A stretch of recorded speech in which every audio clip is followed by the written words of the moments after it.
Seriously, who is he, and what has he done with my quarterback?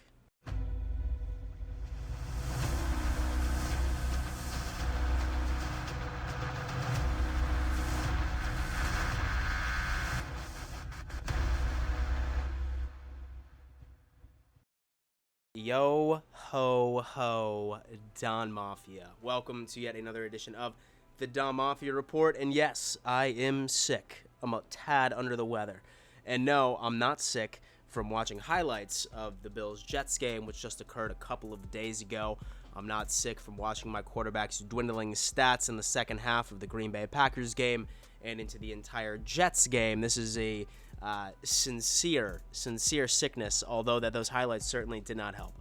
You read that title correctly. What is wrong with Josh Allen? Spoiler alert, we have nothing to worry about. At least as far as his ability to play the game, I have full confidence that he's going to make a huge turnaround, and then this just so happens to be, yet again, the annual mid-season lull for the Buffalo Bills right before we turn it on and just march our way right into the playoffs, putting up about 40 to 50 points apiece. But I feel like we still need to understand what the hell is happening, right?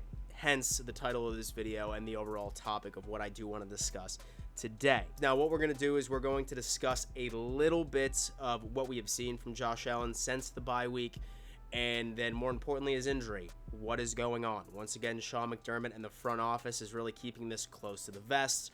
They are still evaluating what the doctors have been saying.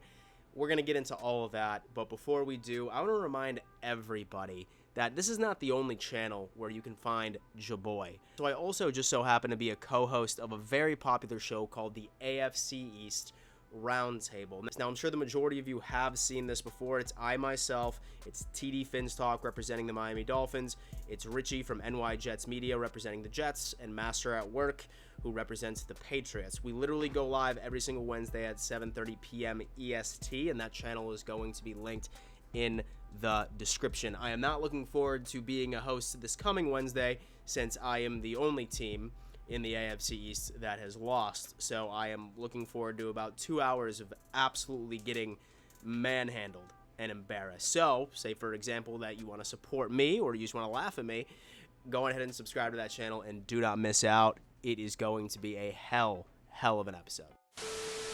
So yeah, Dom Mafia, the Josh Allen that we ended up seeing this past Sunday was not the Josh Allen that we have grown accustomed to.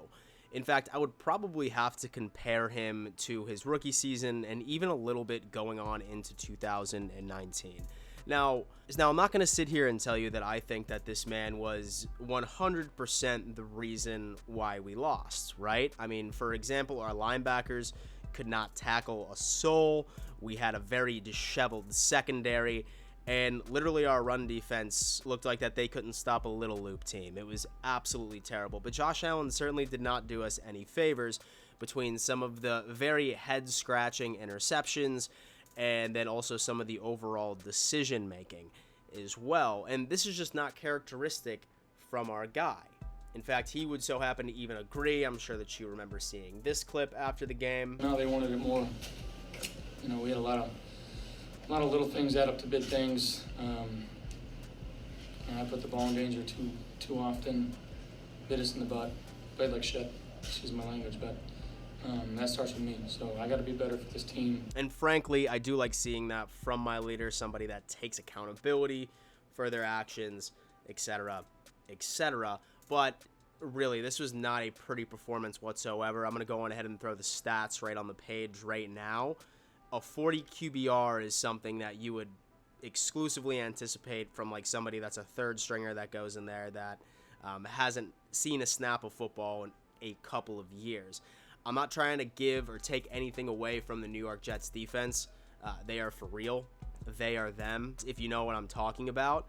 But some of the throws that I ended up seeing from him just like weren't Josh Allen-esque. I was watching a couple of podcasts and a couple of videos that made a very interesting point.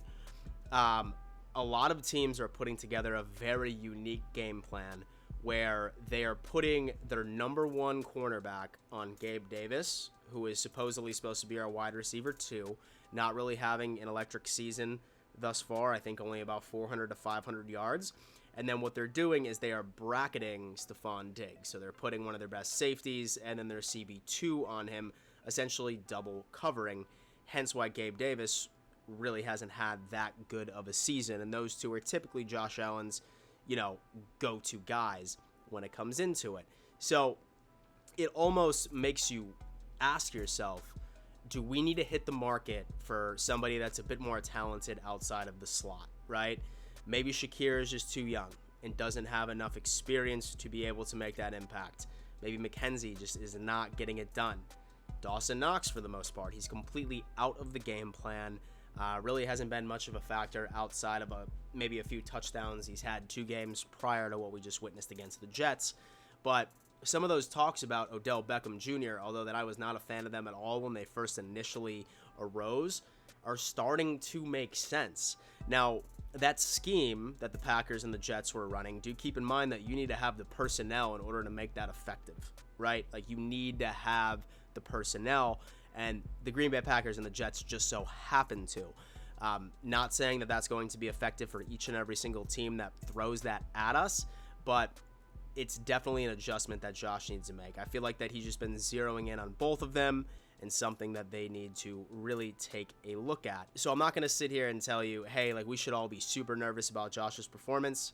No, we should not. There is no doubt in my mind that he is going to bounce back. The biggest issue would happen to be his UCL tendon or his elbow injury, right? Right after the game, he did mention that he was feeling some slight pain. Do keep in mind this was exactly what kept him out in 2018 during his rookie season for about 4 to 5 games once that ended up getting banged up. So there's a bunch of conflicting reports. We're hearing somebody saying that it's not going to be a huge issue. It should not affect him from playing on Sunday. And then some other people are saying, oh, he's going to be out 3 to 4 weeks. We need to cross our fingers that that is not the case, right? And say that it is. We need to make sure that our defense is as healthy as humanly possible. We need to rush Trey White back. Make sure that Matt Milano is ready to go, because I cannot see Jaquan Johnson out there again, even attempting to try and stop a running back or make plays out there. And then Jordan Poyer as well.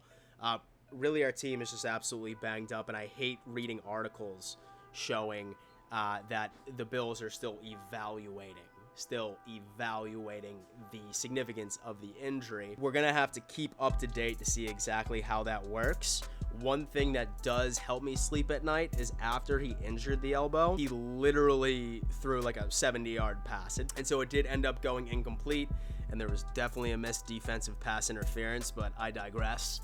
So that's something that makes me feel a bit more optimistic that maybe we will see him on Sunday, which frankly, we certainly need him, because we're going up against the Vikings, who have a very, very high-powered offense, and I'm not really sure that I trust Case Keenum to sort of compete in any type of shootout with an offense such as that. So, Dom Mafia, do me a favor, leave a comment. What do you think is the issue with Josh Allen? Are you concerned? Do you think he's going to bounce back relatively quickly? And so I just so happen to be a part of that camp, but say that you don't. I always love hearing y'all's opinions. Sound off in there. Remember, subscribe to the AFC East Roundtable Wednesday at 7:30 p.m. EST live on our channel. And before I let you go, you better always remember, let's go Buffalo.